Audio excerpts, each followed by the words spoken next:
Hello, hello, possums. Yes, it is I that can speak you, Snoo. And here finally with a Heavensward review and, a few bit of scholar bits at the end as well. I know it's taken a bit of time to get this one out. It's because I was held up substantially in Heavensward by a certain mechanic, a certain system, which I'll go into. But yes, it's finally here, so it's probably a good time to get cracking. After we just do a quick tribute to Stephen Critchlow, who was the voice of Edmont de Fortemps in Heavensward. Unfortunately and very sadly, he did pass away at the age of 54 recently. He also did the voices in World of Warcraft, and in Total War, Star Wars, The Old Republic, Witcher 2, amongst other games, and he made a number of television and radio appearances during his life as well. Some of the things you might recognise are Casualty, Downton Abbey, and even an episode of Red Dwarf. So, a very, very sad passing. There have been a lot of vigils going on at different data centres, just back in Foundation at the moment, for, just remembering the talent and joy that he gave to us all by providing us with such a rich voice for such a good character in Heavensward. And so now, let's get into Heavensward itself, and we'll start with the story, because, Final Fantasy XIV is mainly about the story, and in a good way, I might add. So I'm going to avoid spoilers as much as possible, just in case, we've still got people who are leveling up through this entire process. So the first part of the main story quest, which is, the main chunk that you do, was, very, very largely highly enjoyable. I really did enjoy myself a great deal, and I didn't start from a great place, because I have to be honest, I am a little prejudiced against Elezen of all kinds. I mean, basically, as a Lalafell, if you lined up every single tribe in Eorzea, including the beast tribes, and say, okay, you have one opportunity to headbutt someone in the stomach, it would be an Elezen, without question. And of course, meeting Sir Emmerich and Lucia for the first time late in A Realm Reborn was a little bit of a stuffy, cold affair as well. It didn't really come up with a lot that made you warm to them a great deal. So, the prospect of going into that land and dealing with even more Sir Emmerichs and Lucias wasn't entirely overwhelmingly positive for me. But, that of course has gotten better as we've gotten to know the characters and we've gotten to learn a bit about how Ishgard functions as a society. Now, there are plenty of things I liked in general about the main story quest, but I will pick out a few aspects of it that I most particularly enjoyed. First of all, there are so many shades of grey in this storytelling. It's wonderful. In such a polarizing age where, it's either this is right, this is wrong, this is good, this is bad. It's nice to know that there are still people telling stories out there that actually deal in the realities that, not everything is as it seems and as it should be. And it was done really, really well in Heavensward, so I thoroughly enjoyed that aspect of it. I loved the Fortemps family in its entirety. Head of the family and the sons and the adopted sons as well. I just loved all of their little internal dynamics. They all had their own defined characters and they all sort of progress as well during the course of the story. They're not like... It's not the same character you meet at the end as it was at the beginning, basically.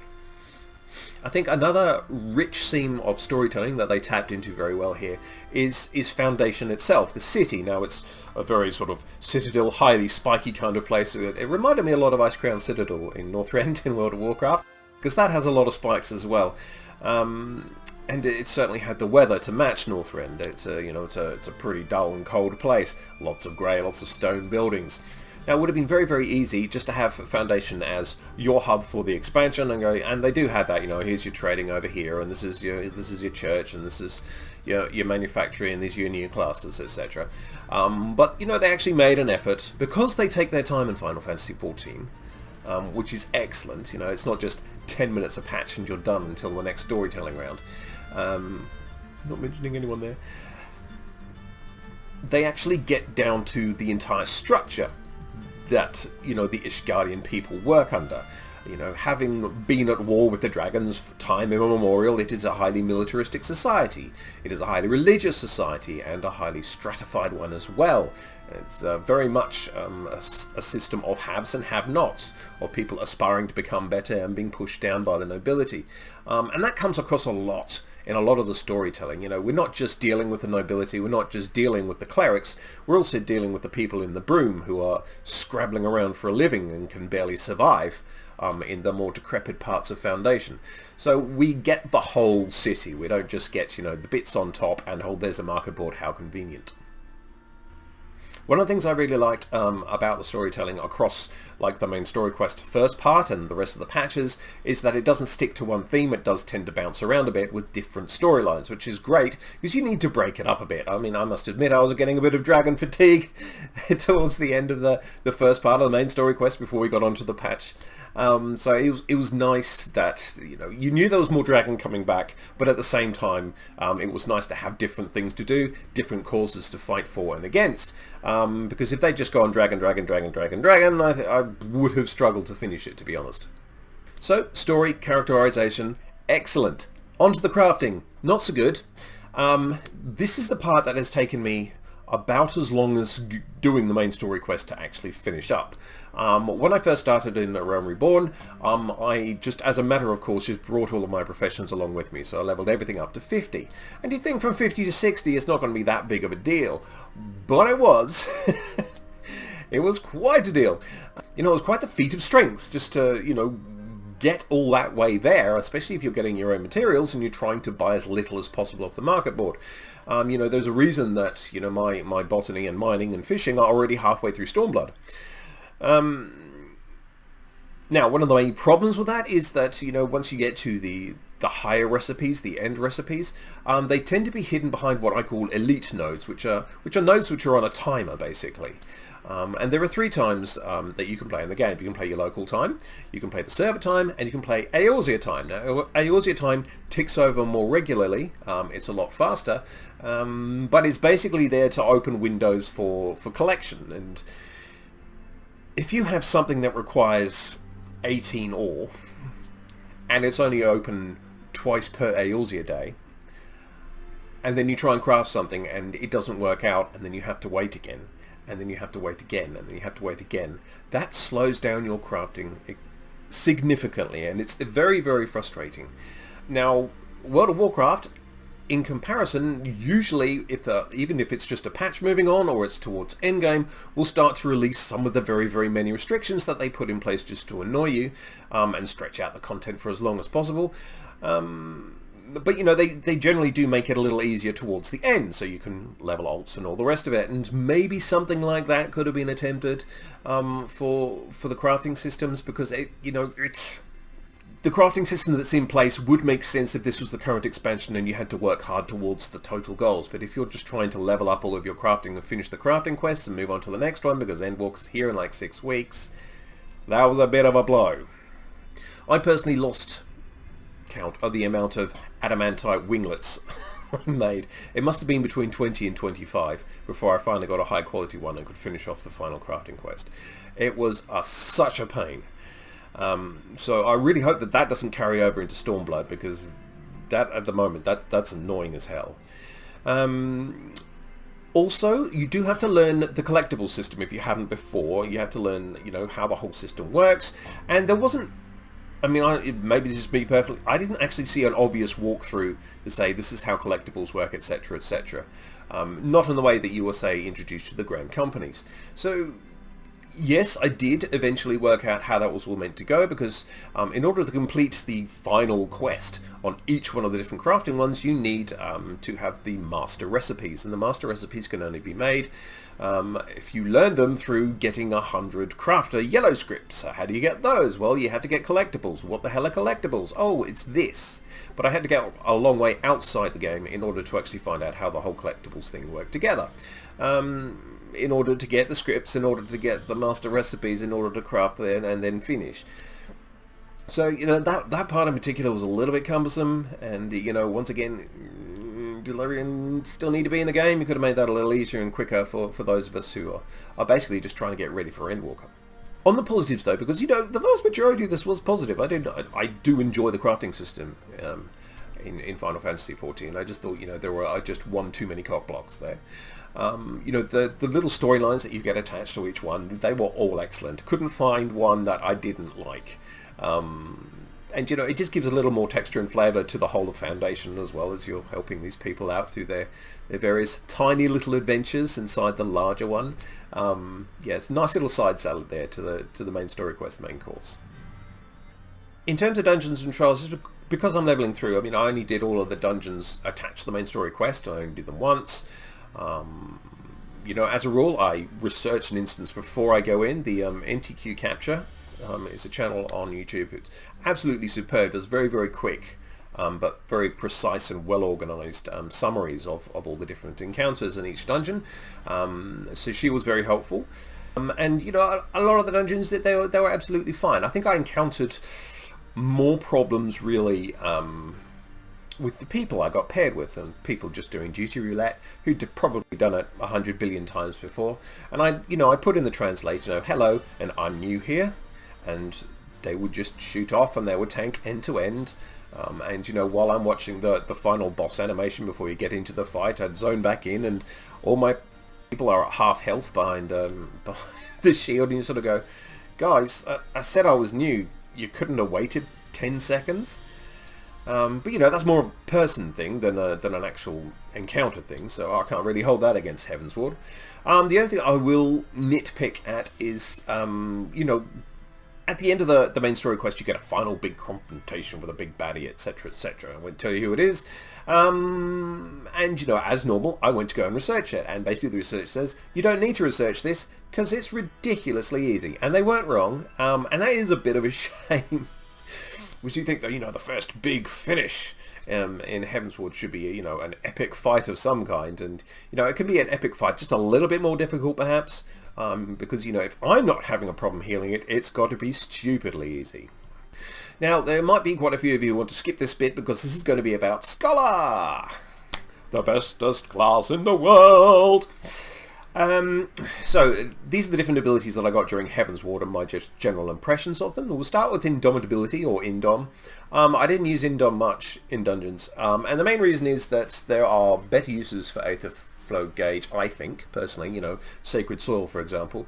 And, you know, most of the time, putting out a sucker with, you know, maybe an emergency tactics attached to it, or just a Whispering Dawn was more than enough to keep everyone ticking over. So it was, I didn't really use it in Indom much at all, and I'm not really sure why it's there.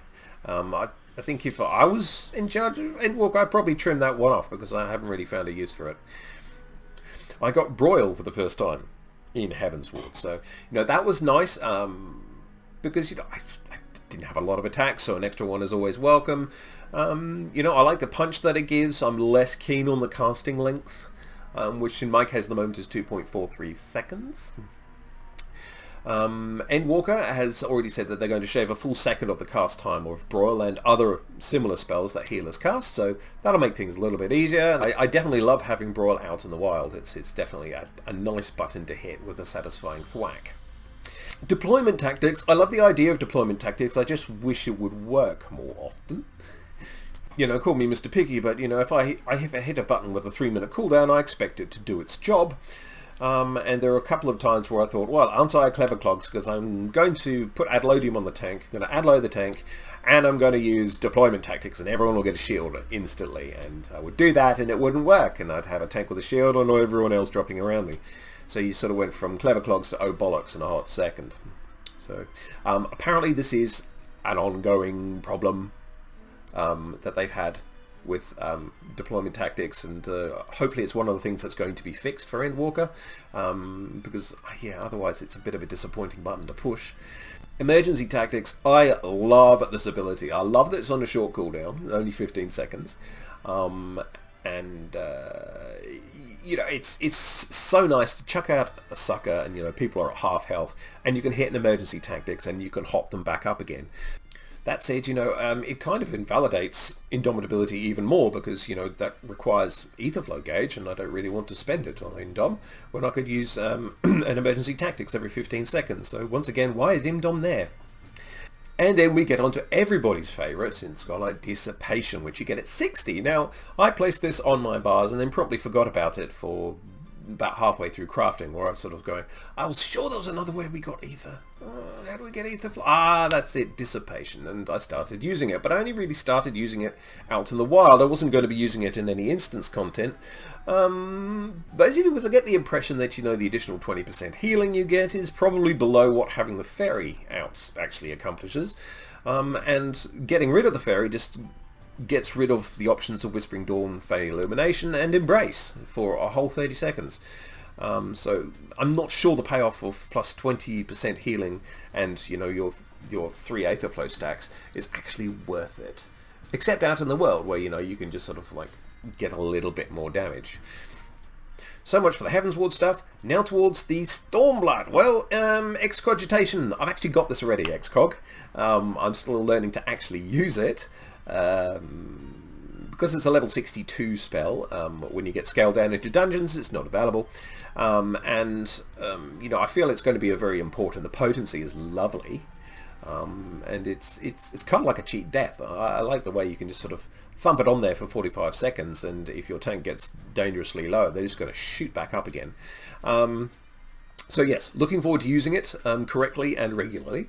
Broil 2, sequel to Broil, an extra 20 potency onto it, so, you know, a damage increase. I'll take it. It'll only get better in Endwalker anyway.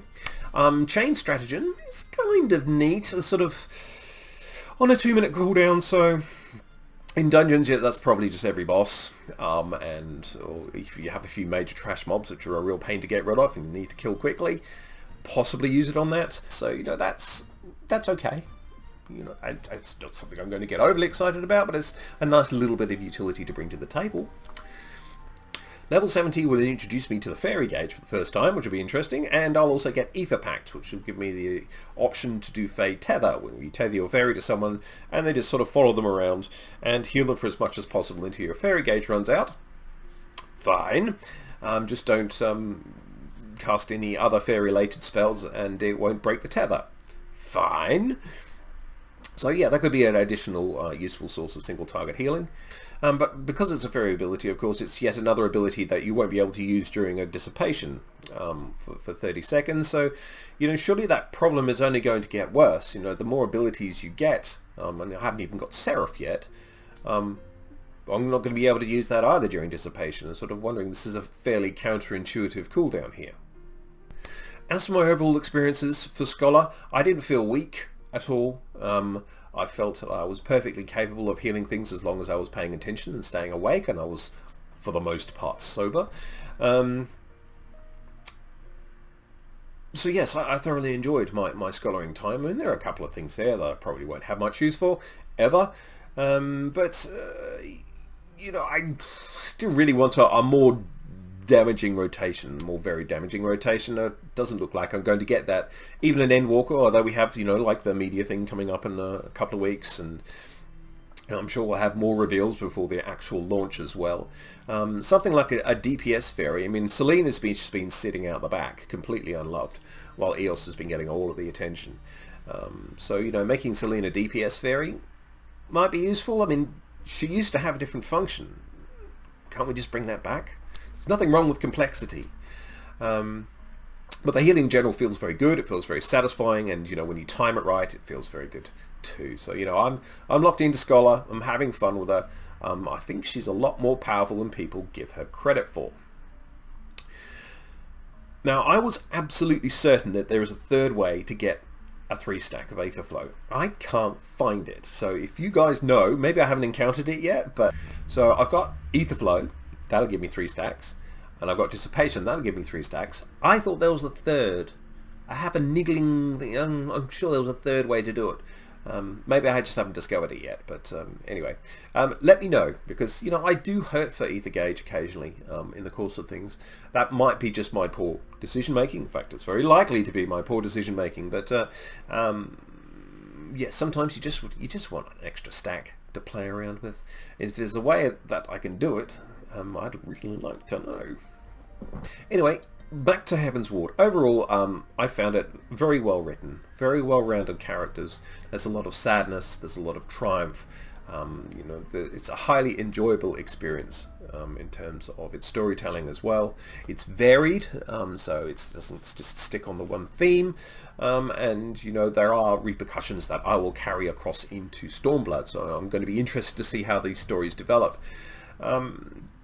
The crafting system, well, I hope it's going to be a little less painful going forward, but I guess I will find that out soon enough. As for the story in Stormblood, I've gotten sort of mixed reviews. Some people, just say, oh, Final Fantasy XIV storytelling is amazing, and other people sort of saying, well, Stormblood wasn't really a favourite of mine, but, it's not terrible. It's probably at about a Realm Reborn level, so, after all of the ice and storms and all the rest of it of Ishgard, I'm ready to move on to somewhere a little bit warmer, with people who are a little bit less stuffy, and as few dragons as possible, please. So I'm hoping that's what Stormblood's going to be. It has been a promising start anyway. And that's it. Sorry I've been rambling on for so long, but it was going to be a fairly long video because of the amounts of stuff I had to cover. I will break this up into chapters for you so you don't have to gulp it all down in one if you don't want to. And I will be back relatively soon, and that will be another vanilla private server review. And I will let you know how we're all travelling with Scholar things as they come up. But until I see you next time, I am the Conspicuous Moo, and to Foundation with you.